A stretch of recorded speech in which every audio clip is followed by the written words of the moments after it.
새해 첫 기자간담회를 가진 오영훈 지사가 이재명 대표의 피습 사건에 대해 민주주의의 후퇴라며 매우 안타깝게 생각한다고 말했습니다. 이낙연 전 대표의 신당 창당에 대해서는 명확한 입장을 밝히지 않았지만 자신이 탈당하는 일은 없을 것이라고 선을 그었습니다. 자세한 내용을 조인호 기자가 보도합니다. 새해 첫 기자간담회를 가진 오영훈 지사. 이재명 대표 피습은 매우 안타까운 일이라며 철저한 수사와 책임 규명을 요구했습니다. 있어서는 안 되는 일이 일어나는 것이고 민주주의가 후퇴하는 모습을 보이고 있어서 매우 안타깝게 생각합니다. 이낙연 전 대표의 비서실장을 지낸 오영훈 지사의 거취에도 관심이 쏠리는 상황. 이낙연 신당 창당에 대해 자신이 옳고 그름을 판단하는 것은 적절하지 않다며 입장 표명을 유보했지만 자신의 탈당 가능성은 부정했습니다. 본인이 경험해온 정치적 과정에서 판단하고 있겠지만 고심이 많을 거라고 생각합니다. 또 특히 지금 현실화되지 않은 상태에서 입장을 얘기하는 것도 이르다라고 생각되고요. 민주당 탈당하지는 않으시겠죠? 그럴 일은 없습니다. 오는 10일 1심 선고를 앞둔 자신의 선거법 재판은 재판부의 몫이라면서도 무죄를 확신했습니다. 제가 공소사실에 대해서 인정해본 적도 없고 또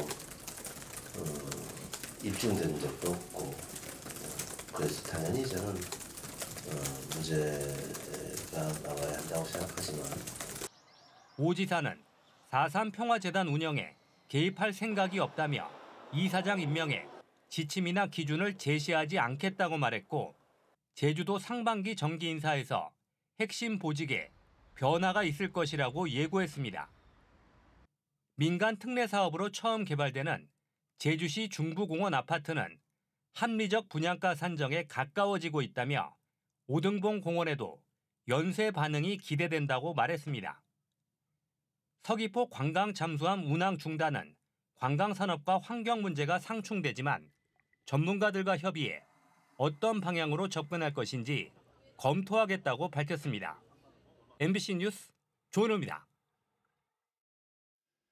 제주에서 이루어지는 대규모 개발 사업은 제주도 도시계획심의위원회의 심의를 받아야 합니다. 이 심의 결과에 따라서 예산이 바뀌고 사업 추진 여부까지 결정되다 보니 이 관련 업체들은 심의위원회의 눈치를 볼 수밖에 없는데요.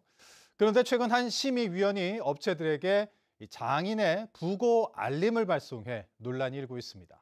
이소영 기자입니다. 지난달 말 도시계획 용역업체들이 받은 한 부고 알림 이메일. 장인의 별세 소식과 빈소, 계좌번호 등이 포함됐습니다. 그런데 상주는 제주도 도시계획심의위원입니다.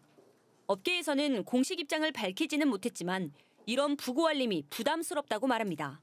완전히 무관하진 않겠죠. 심의위원들이니까 사업 내용에 대해서 좀 알리고 싶기도 할 수도 있을 거고 설명을 하고 싶기도 할 수 있을 거고 안 친해도 가잖아요. 부고 알림은 메일뿐만 아니라 문자로도 전송됐는데 받은 용역업체는 확인된 곳만 16곳에 이릅니다. 도시계획위원은 관련 법률에 따라 공무원으로 보기 때문에 윤리강령 위반은 물론 뇌물수수라는 문제 제기도 나오고 있습니다.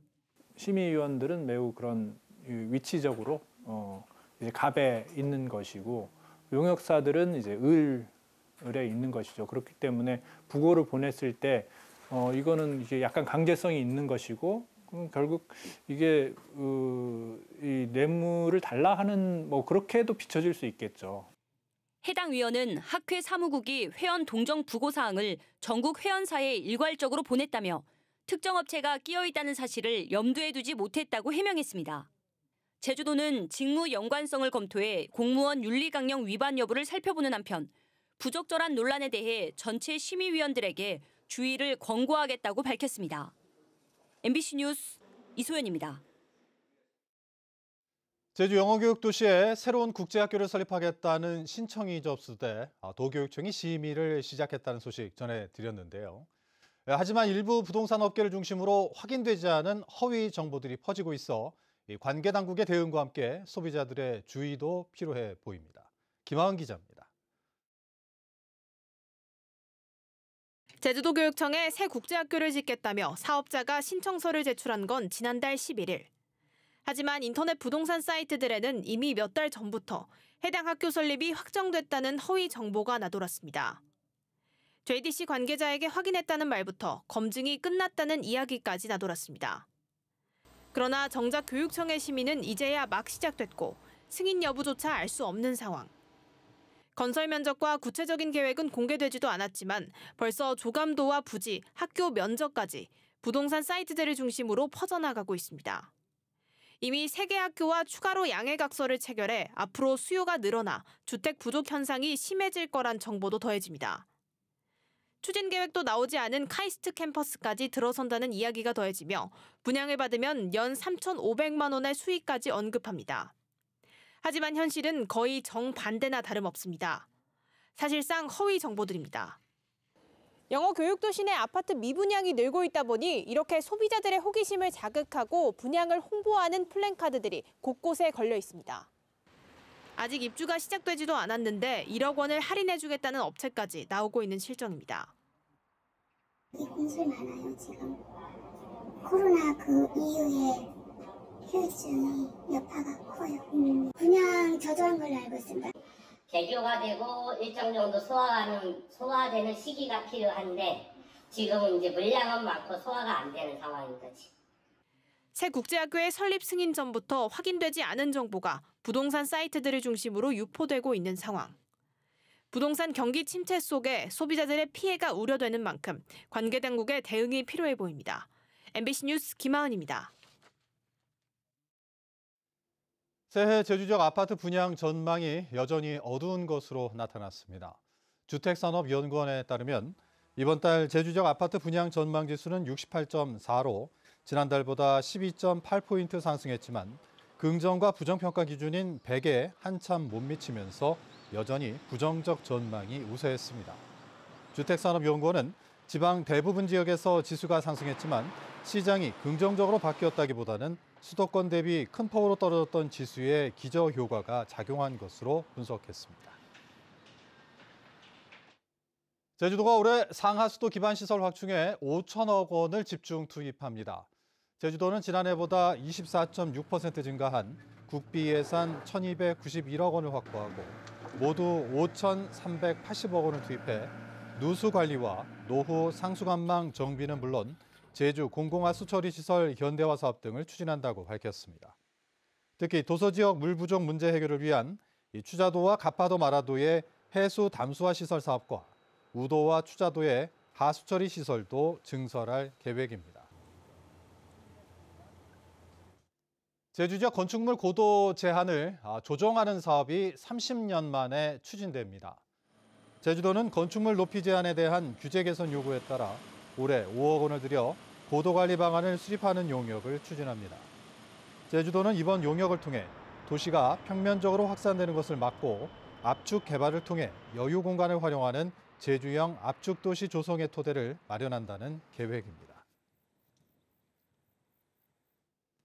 제주시 봉계동 쓰레기 매립장이 생태공원과 체육시설로 조성됩니다. 제주시는 122억 원을 들여 27년 동안 사용한 매립장의 흙쌓기 공사를 마무리하고 오는 6월까지 생태 녹지공원과 체육시설 조성을 위한 용역을 추진합니다. 봉계동 주민들은 파크 골프장과 축구장 등의 설치를 제안했는데 제주시는 용역 결과를 바탕으로 구체적인 시설 규모와 완공 시기 등을 결정할 예정입니다.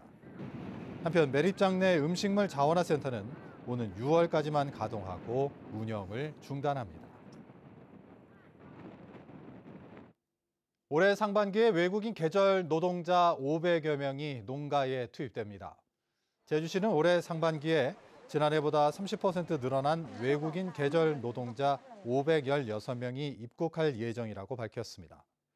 올해는 업무 협약을 체결한 베트남 남딘성의 노동자가 처음 농가에 파견되는데 제주시는 올해 말까지 1,000명 이상의 계절 노동자를 확보할 계획입니다.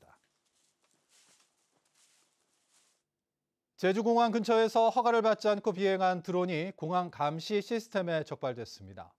한국공항공사 제주공항은 지난달 27일 오전 종합상황실에 설치된 안티 드론 시스템에 미승인 드론이 탐지돼 경찰에 신고했습니다. 경찰 조사 결과 근처 아파트 공사 현장에서 조감도 촬영을 위해 띄운 것으로 밝혀졌는데 업체에는 과태료가 부과될 것으로 보입니다. 한편 제주공항은 지난 2021년부터 안티 드론 시스템을 운영 중인데 지난해 3월에는 미승인 드론이 제주공항 안까지 비행하다 추락하는 사건이 발생하기도 했었습니다. 폐기물 처리 업체에게 공사 중지 명령을 놓고 벌인 제주시와 업체 간 소송에서 제주시가 패소했습니다. 제주지방법원 제1행정부는 폐기물 처리 업체가 제주시장을 상대로 제기한 공사 중지 명령 처분 취소 소송에서 법령 적시와 사전 연락 없이 내린 명령은 행정 절차를 위반한 것이라며 업체의 손을 들어줬습니다. 업체는 지난 2021년 자원순환시설 건축 허가를 받고 공사를 하던 중 제주시가 예정지 변경 등에 따른 사업 계획이 적합한지 확인할 때까지 공사를 중지하라고 명령하자 소송을 제기했습니다. 훔친 차로 도주하다 경찰과 시민을 차로 친 10대들이 재판에 넘겨졌습니다. 제주지방검찰청은 구속영장 기각으로 풀려나자마자 다시 차를 훔쳐 무면허 운전을 하고 시민과 경찰을 다치게 한 10대 2명을 특수절도와 특수공무집행방해 혐의로 구속해 재판에 넘겼습니다. 이들은 지난해 11월부터 차량 10여 대를 훔치고 훔친 차로 무면허 운전을 하다 오토바이 배달기사와 경찰관을 차로 치어 다치게 한 혐의를 받고 있습니다. 다른 지역으로 무단 이탈하려 한 중국인과 이를 도운 알선책이 구속됐습니다. 제주해양경찰서는 차량에 숨어 여객선을 타고 제주를 빠져나가려 한 40대 중국인과 이를 도운 또 다른 중국인 등 2명을 출입국 관리법 위반 등의 혐의로 구속해 검찰에 송치했습니다. 무단 이탈을 시도한 중국인은 지난해 30일 새벽 6시쯤 제주항에서 차에 숨어 있다 적발됐는데 무사히 제주를 빠져나가면 300만 원을 주기로 한 것으로 전해졌습니다. 제주공항 보안검색 감독자가 CCTV로 이 자회사 직원의 근무 태도를 감시했다는 진정서가 접수돼 국가인권위원회가 조사에 나섰습니다. 전국공항노동조합은 지난달 19일 제주공항 소속 보안검색 감독자가 자회사 직원의 장비 점검 여부를 확인하기 위해 시설 감시용 CCTV 녹화본을 살펴봐 개인정보보호법 위반했다며 국가인권위원회에 진정서를 제출했습니다. 제주뉴스 마칩니다. 고맙습니다.